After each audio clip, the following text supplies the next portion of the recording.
अगर आप भी कॉलेज में जाते हो and in future you are planning to join IT industry, तो हर किसी के दिमाग में ये क्वेश्चन जरूर आता है कि वो कितनी सैलरी एक्सपेक्ट कर सकते हैं जब वो ज्वाइन करेंगे एमएनसी को एज अ फ्रेशर। क्योंकि बहुत सारे वीडियोस आप देख चुके होते हो, बहुत सारी वेबसाइट को आप चेकआउट कर चुके होते हो, इतने सारे लोगों से अलग अलग एक्सपीरियंस और समझ में नहीं आता। बहुत सारे पॉजिटिव पॉइंट भी हैं आपके दिमाग में, बहुत सारे नेगेटिव पॉइंट भी हैं एंड यू आर लाइक कि भाई इन एक्चुअली है क्या, कितनी सैलरी मुझे मिलने वाली है, कैसे वहां पर अप्रेजल होने वाला है, कैसे वहां का वर्क लाइफ बैलेंस है, इन शॉर्ट रियलिटी क्या है। तो आज की वीडियो में हम इसी में ही डिटेल में बात करने वाले हैं और यहाँ पर मैं वीडियो में अपना भी एक्सपीरियंस शेयर करूंगी। When I join HCL as a fresher, HCL मेरी पहली कंपनी थी जो मैंने एज अ फ्रेशर ज्वाइन किया था। तो जब भी आप किसी एमएनसी को ज्वाइन करते हो एज अ फ्रेशर, तो आपको बहुत सारे बच्चों की ज्वाइनिंग दिखती है सेम टाइम पे जो फ्रेशर पे ही आए होते हैं, क्योंकि उनकी बल्क हायरिंग होती है। तो भाई वो एक ऐसा टाइम होता है ना जब आपके बहुत सारे कॉन्टैक्ट बनते हैं, बहुत सारे फ्रेंड्स बनते हैं जो आगे तक भी चलते हैं। लेकिन सबका क्या क्या एक्सपीरियंस रहा आगे जा जा के, उन्होंने कब कब छोड़ा, कैसे कैसे उनका प्रमोशन हुआ, कितना कितना हाइक हुआ, everything I'm going to discuss. Without wasting much time, let's get into the video. But before this, अगर आपने मेरी वीडियो को पहली बार देखा है, अगर आप मेरे चैनल पे पहली बार विजिट किए हैं, then let me tell you कि यहाँ पे बहुत ही informative वीडियो शेयर की जाती है and my only mode of making a videos in this channel is just to aware you guys with the true knowledge and to support you to understand the technology, IT industry and everything related to it. तो बहुत ही informative videos यहाँ पर share की जाती है and I do my best कि मैं week में 2 टाइम्स वीडियोस को अपलोड कर पाऊँ और आपको एक ट्रू नॉलेज, एक सही जानकारी दे पाऊँ। If you guys also want to be a part of it, then do consider subscribing my channel और वीडियो को दे रहे एक बड़ा सा लाइक अगर वीडियो अच्छी लगे। एंड अगर आपका कोई भी क्वेरी है, कोई भी डाउट है, कुछ भी कंसर्न है, तो आप मुझे कमेंट कर सकते हो। I will do my best कि मैं आपके कमेंट का रिप्लाई दे सकूं as soon as possible. Let's get started. तो जितनी भी बड़ी बड़ी एमएनसी होती है ना, अगर आप इनमें जाते हो तो इनका एक सेम फंडा सा है कि भाई ये लोग, अगर आपने एक डिग्री किया हुआ है, degree in the term I am talking about BTech, 4 साल का कोई आपने डिग्री किया हुआ है या आपने एमसीए किया हुआ है, पोस्ट ग्रेजुएटेड हो, तो भाई जो आपको स्टार्टिंग में सैलरी मिलती है ना, वो 3 से लेके 3.25 लाख पर एनम होती है, ठीक है। और अगर आप ग्रेजुएट हो, अगर आपने सिर्फ बीसीए किया हुआ है, बीए किया हुआ है, बीकॉम किया हुआ है और अगर आप आईटी इंडस्ट्री को ज्वाइन करते हो कोई भी स्पेसिफिक रोल के लिए, तो आपकी जो सैलरी रहेगी वो 2.5 से 3 के बीच में रहती है, ठीक है। एंड ये इनका एक ऐसा स्टैंडर्ड है हर बड़ी बड़ी एमएनसी का, चाहे आप टीसीएस की बात करो, विप्रो, एचसीएल, कॉग्निजेंट, कितनी बड़ी बड़ी एमएनसीज की बात कर लो, कि इनका सबका फिक्स सा रहता है। बहुत ही लिटिल फ्लक्चुएशन आपको देखने को मिलेगी और मतलब इनकी, क्योंकि बल्क में ये लोग हायर करते हैं, बल्क हायरिंग होती है, तो भाई इनको क्वांटिटी में ज़्यादा ध्यान रहता है कि भाई क्वांटिटी ऑफ बच्चे हमें उठाने हैं, क्वांटिटी ऑफ स्टूडेंट्स हमें, एम्प्लॉय हमें हायर करने हैं और अलग अलग डिफरेंट प्रोजेक्ट में, ताकि वो उनको एलोकेट कर सकें, ठीक है।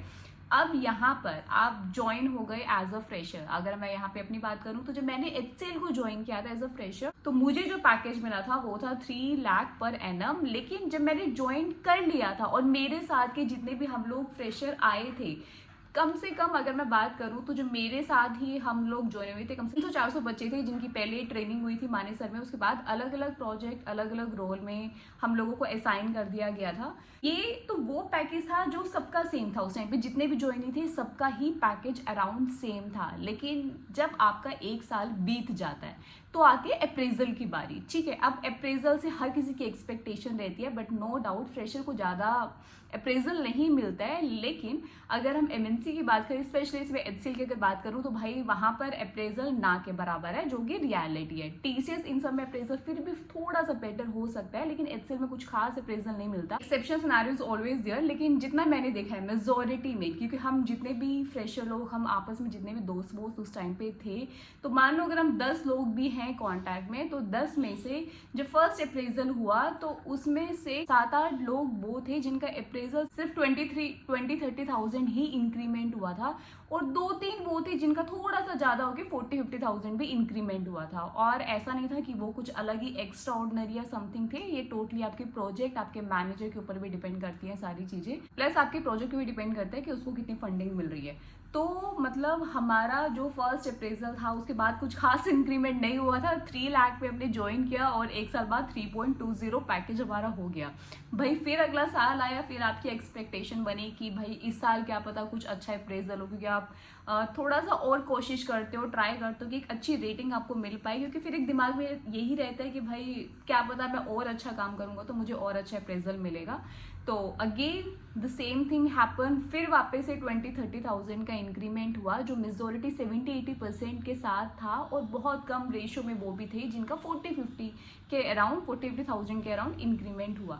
तो मतलब मैंने जो ये चीज़ बाद में बात और भी बहुत सारे लोगों से कांटेक्ट होता गया, आपके फ्रेंड्स बनते गए, नेटवर्किंग बढ़ती गई, तब पता चला कि भाई एक्सेल में अप्रेजल कुछ खास होता ही नहीं है। यहाँ पे अप्रेजल का है ये कि भाई आपका मतलब बहुत ही कम यहाँ पे अप्रेजल होता है, ना के बराबर। तो मतलब जब मैंने एचसीएल को छोड़ा था, लगभग 2.5 साल का होने वाला था मेरा experience, and I still remember कि उस टाइम पे जो मेरा पैकेज था वो 3.6 के समथिंग था। तो मतलब 3 लाख में मैंने ज्वाइन किया, 2.5 साल के बाद 3.60 पैकेज के साथ मैंने एचसीएल को छोड़ा। और जब मेरा 3 लाख का भी पैकेज था, तो जो मेरी इन हैंड सैलरी आती थी, जो हर किसी का एक कंसर्न रहता है कि भाई कितना कटता बढ़ता है पैसा, तो भाई देखो जब आपका 3 लाख का पैकेज है ना, तो टैक्स वैक्स तो कुछ खास ऐसा नहीं करता है, लेकिन आपके कुछ पीएफ होते हैं जो आपका करता है, प्लस डिडक्शन होते हैं, कुछ वेरिएबल आपका करता है जो आपको अप्रेजल के टाइम मिलता है। तो मतलब इन हैंड सैलरी जो आपकी होती है, अगर आपका 3 लाख का पैकेज है तो आपको 20,000-22,000 के अराउंड मिल जाता है,